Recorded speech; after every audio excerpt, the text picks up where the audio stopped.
Ohaneze, Igbo bi Igbo. Igwe credo biale ozo, creating awareness. Olukwe ka nsi ebia.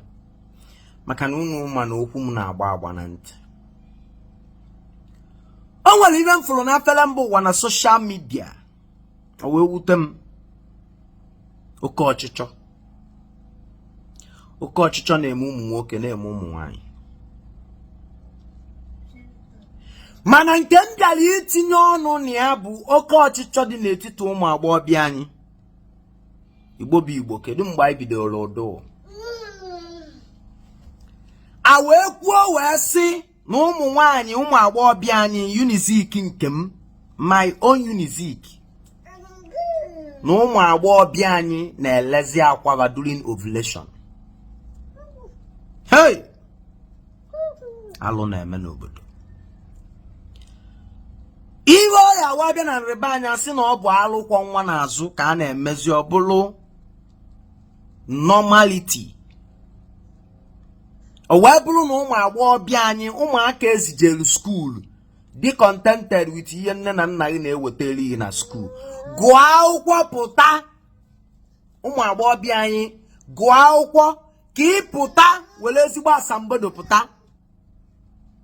Wee wụ na ibe a na-ewetaziri ụmụ akwụkwọ anara ezuzi iluwe nọ ilezi akwa onye nọ na ovulation ọ dara akwa na ya n'afọ na-elekpọ.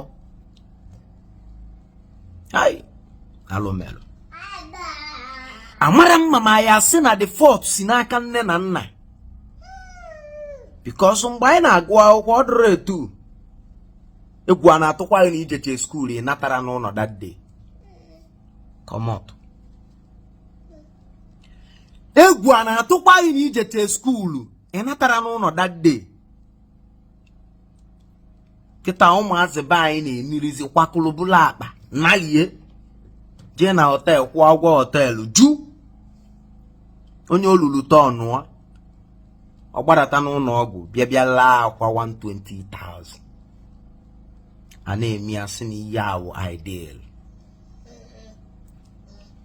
The consciousness of gị nwe ile akwa gị lee nwanne ọ na-alụ na-eche ka sperm mitie ka nwa wee wụrụ nwa mmadụ na-abịa lee your own lesi onye mara nwa ya anọla ebe ya part of you anọla ebe ọzọ.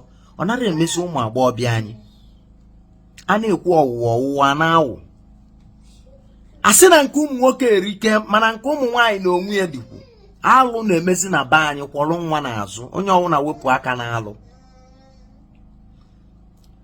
Onye ọbụla wepụ aka n'alụ nke ilezigwu akwa ka iwe nweta ego na 120,000 iwere gbada eke ọka ma o mee market iwe na one ka ọ egotenwu longer truth akpịlị.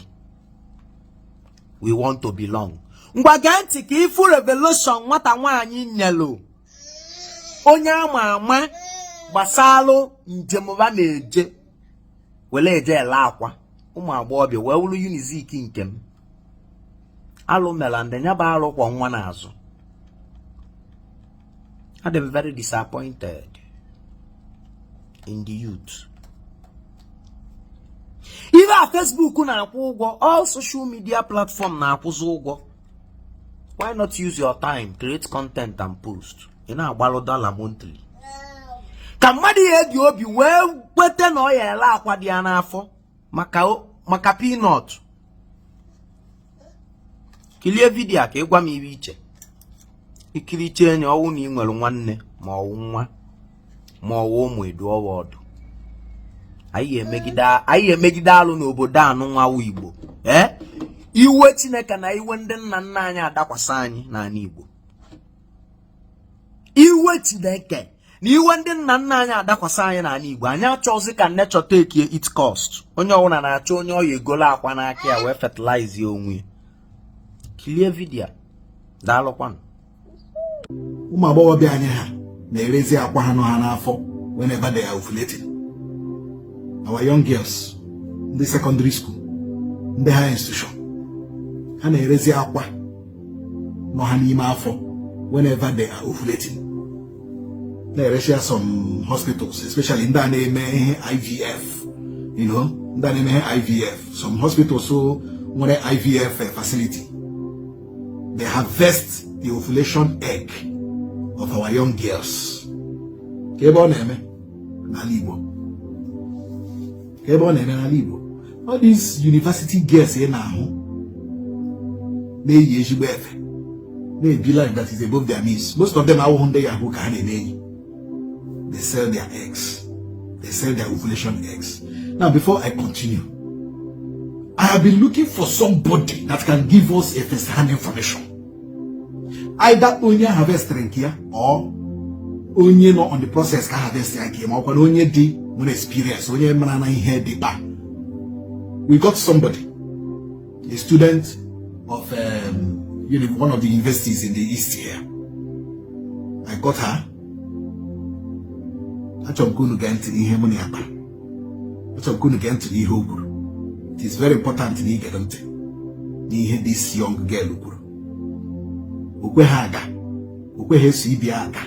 Because because of I don't know when or somewhere. The thought of when or somewhere. When fertilizer through IVF, yeah, not somewhere. Here. Why him this girl? I get play voice note here now. So he be there. Now let us listen very, very attentively. Now, okay. The issue of the euro Akwa, I am not sure what I'm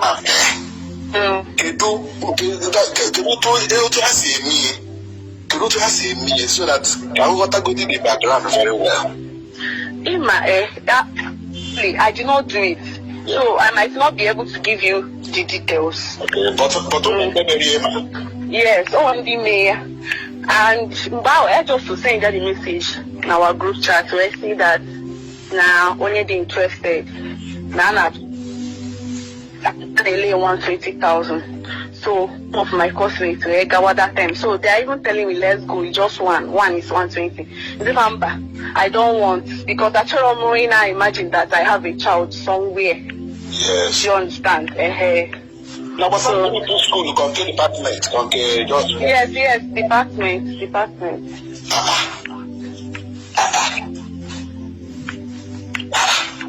But actually, what I was up one school. Yes, no student. She's a student. Yes. Actually, be married, but I want to say one. Only married, yes, you know, they want to actually now funding mother. Oh, I have my own because I don't want to call anybody out. But yes, I know like 2 people that did it. And one other person now you seek out, yeah? Okay. After the whole thing, how do you see them? Or are there any problem? Or any plus we have a or had last year, 2 years ago, 3 months ago? No. Last year, even earlier this year too. Is it a special hospital or maybe a government or private hospital? I'm not sure the hospital. I'm the particular hospital. They say probably so far that time. But I'm not on the particular place anemia. Okay. But I don't know. But how are they making anemia? Not just that I don't has not through the vagina, but overall about one madalo. Something like that. So yes.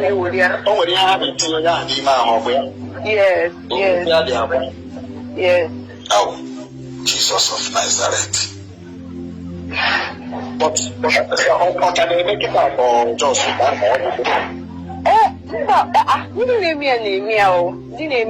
because because of the money, Diego. As a student now, he needs the money. We can 120,000, just one egg. No, just one egg. Not just one. That you can produce many eggs. So that is what they used to tell me. You can only produce eggs every month and all of that. So that's it. Okay, try. Thank you very much. Yeah. Maybe I didn't talk about it in actually so that we can create awareness and prevent our people from, especially our young girls, from this kind of journey. Yeah. All right, thank you.